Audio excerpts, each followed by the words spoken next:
Magandang buhay sa lahat mga kawaw. Tayo po ay nagpapalit ng kadena at meron tayong natuklasan dito sa XRM Motard FI.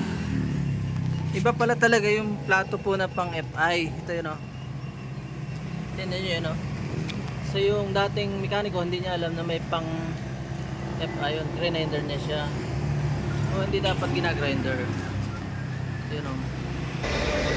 Ito yung luma oh, kita nyo sa old XRM ito. Hindi dapat lubog siya. Hindi pag pinilit mo yung luma ay lubog, ang hirap siya pag walang sakit. So delikado. Kaya dapat ay doon ka sa FI talaga. Talas na delikado naman.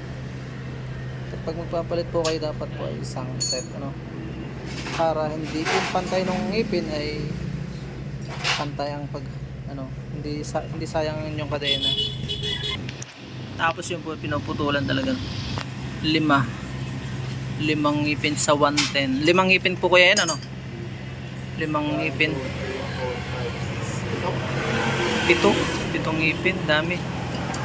110 lang yun sa 110, lalo na kung kayo magkakamali dapat 110 hindi 120. So yun lang, paalam and